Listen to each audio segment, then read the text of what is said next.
And I just need to answer those questions or comments, and I'm going to be very brief today. First is, I really didn't say that that Jesus died.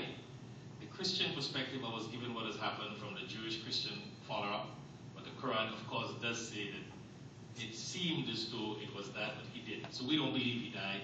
So that's a whole long story. So you just said that. Yeah, that's what I was talking about. The Jewish Christian concept. If you had followed the context, boom, Jesus was supposed to be a Jew. Then, because he was crucified, according to their concept, a whole new religion came because the whole basis of Christianity is on the salvation of his dying. So it was on that philosophy, not the Muslim philosophy. Secondly, I do support your idea of the Million Man March in Washington. I know you told me that a couple of years ago I should do it, but you made a good statement with the election. Just as you have millions of ads running, it takes a lot of millions of dollars to pay for the campaign of Obama and Romney. I make a challenge to you. If you finance it, I do it. Because Obama and Romney, that's the biggest thing. No. If you finance my campaign, I run the country. If the people say, we're not going to finance your Romney, they're going to say, all the millionaire Romney is, he's not going to finance his entire campaign from his pocket. He's going to need the people to do it. So I need some help to do it. No.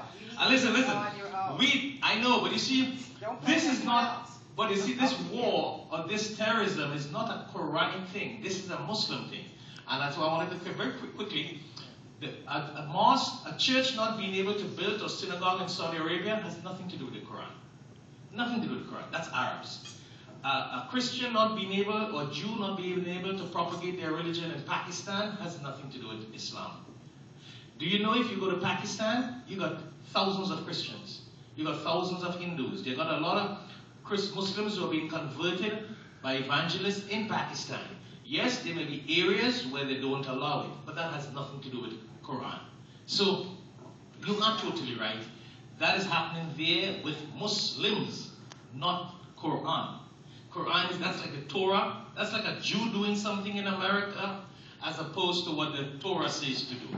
And that's the whole reason why you have so many differences. And last but not least, and another point, yes, a Christian, a Muslim, can marry a Jewish woman without she having to convert. She does not have to convert. That's why I mentioned that point. I don't have the halal kosher food to eat it. I just go and say if it's kosher, I can eat it. And a Muslim woman? And well, I'm coming to that point because you had it fast, half right, half technically wrong. The Christian woman or the Jewish woman, you can marry without her converting. You see the problem you had with marrying a Jewish person? You don't have that. You can marry a Jewish girl or a Christian girl. However, and you gotta accept, it is not my law. These are just the laws that came down. However, if a Muslim girl has to marry a Jewish boy or a Christian boy, he has to convert. Just happens the other way. Because in Judaism, the progeny continues from the mother, something like that, right? And in Islam, it continues from the father. So it has a little technicality. You got to understand the philosophy of the religion and the Talmud teachings. Yeah, in Judaism, it continues, the lineage continues from the mother. In Islam, we believe the lineage continues from the father. That's why we accept Isaac. That's why we have to accept Ishmael and Isaac. And everything about Jerusalem and Jacob and Isaac and Esau is all very sacred to us because we believe in that lineage. It just happened to be just how Jews got laws in the Torah and the Quran. So that's why they got it one way. But at least, you know, the famous saying, you should look at the glass half full. At least a Muslim could marry a Jewish woman and a Christian woman and have no fight and no problem. But for the continuity of their progeny, etc., like Abraham, they have that law. But if it's this way, then you're going to convert. But I'm telling you, in the older days, Jews and Christians couldn't marry neither way, man or woman. Roman Catholics and Protestants couldn't marry. The Quran till today has that law. So you see where the Quran is even more lenient, but people have misinterpreted the law, unfortunately. Thank you very much. Take some time to sum up. Take 2 minutes to sum up, we'll take 2 minutes to sum up. Okay. Well, I enjoy being here. Listen, I want you guys to understand one thing. That's why I'm always here when the rabbi calls me. I love these kind of questions because I learn from that. I always tell people that non-Muslims made me establish a television full-time 24/7 online. And I run television shows in Caribbean islands. We edit it, we do it. Non-Muslims have motivated me to do that. Because I wanted to always propagate myself as a liberal and a moderate person, not only in this synagogue or in the church, but worldwide. What I say here, I hold it there. And publicly, my sermons are broadcasted every Friday live as it is, unedited. That's the key point, unedited. And that's why I love your questions, because when you ask me questions, I learn. Now, I'm able to go back and research. That's why I have learned a lot about Judaism and Christianity by interfaith programs. I remember once I went to a synagogue, and I had to give a speech. I took the Torah, and on the pulpit, I was reading about Abraham. Exactly, my whole speech was based on the Torah. Because you are the people, and these kind of questions what make me learn. If you just tell me you're a nice boy and we like Muslims and we like Islam, listen, I'm not defending Muslims. I will stand and defend the scripture, the words, and the prophets. That's my job, to use whatever research I've made. But I will not defend Pakistanis and Arabs and Indians and Muslims. If they do what the scripture says, yes, I will stand and defend them. If not, I am with you against them. I am at war with them. They are at war with me. They boycott me. And I'm telling you, when I go to other Muslim countries or some other territories, as you say here, I am very vigilant how I go. I do go with an entourage. And I do go high-tech security sometimes when I go to some of these Muslim places. And as Rabbi said, I want to let some of you know this, the majority of Muslims in America are not funded by Arabs. But there are some people who are. But if you look at South Florida, there are 30 masjids in South Florida. You may, huh? Mosque. There are 30 mosques in South Florida. Just South Florida, forget about the whole America, we'll tell you. And out of these 30 mosques, maybe only 5 are run by Arabs.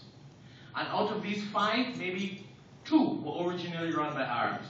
The Arabs hijacked the other 3. And that's the consequences with the whole of America. Many Muslims do not want Arabs to finance their masjids anymore. We don't. And many other mosques, because they are scared that they will tell them, like the Palestinian nurse was scared. They will tell us how to run our mosque and tell us what to do. In America, you check the statistics. I'm not telling you Pakistan and Arabia. Majority of mosques are not run by Arabs. And a lot of Muslims are getting away from their money.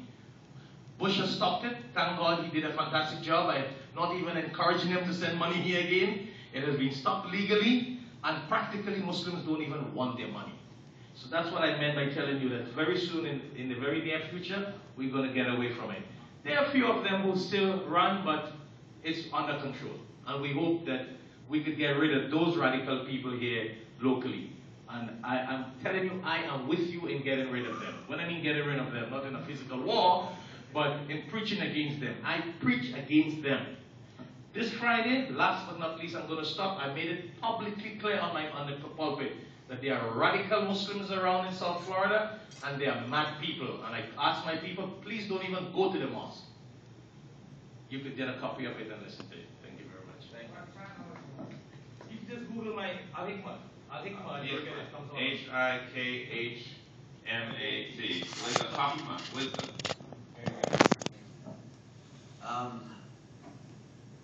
Wow, this has been great tonight. I want to thank you again, Rabbi. This is really, for inviting us here. It's just been fantastic.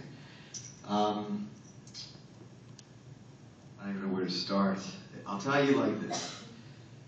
There's still a lot of fear out there. There's no question. You can't walk out of an experience like this and say, well, maybe everything I saw, all the videos, the death to America, the burning the flags, you can't erase that from your memory. It's there, and I'm sure tomorrow I'll get another video. I'm sure someone else will send me something else that they just saw. There's still a real fear right now that Iran is going to get this nuclear bomb, and I'm afraid. I'm afraid as an American, I'm afraid as a Jew, I'm afraid for Israel. And we have to do whatever we can with our politicians to make sure that there's enough effort, enough pressure placed on those governments to make sure that what needs to be done gets done. And I don't know what that means either. I'm not saying war, I'm not saying sanctions, whatever the people that know what to do, I hope they do it. And I hope they do it soon, because I don't want to be involved in any war.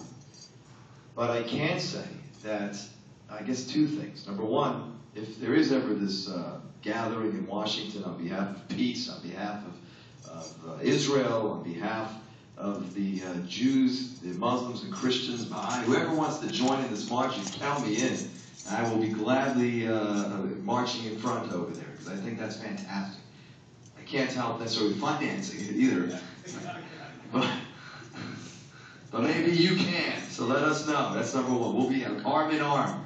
Arm in arm, we'll be there.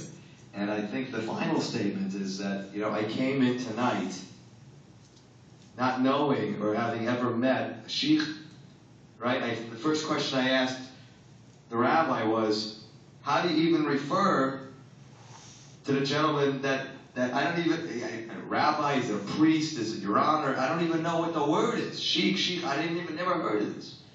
So I don't think, the 14 or so million Jews in the world over the next 24 hours or before Rosh Hashanah, the Jewish New Year, are going to find peace with our Muslim brothers. It's not going to happen, overnight. But you know what? I think it starts one person at a time. And now that I can say that I've got a good friend that happens to be Muslim, and not only Muslim, but he's a Muslim leader, that hopefully we'll get to know one another. You know what? I can at least say, everyone wants this criticized. Great, criticize. Do whatever you want.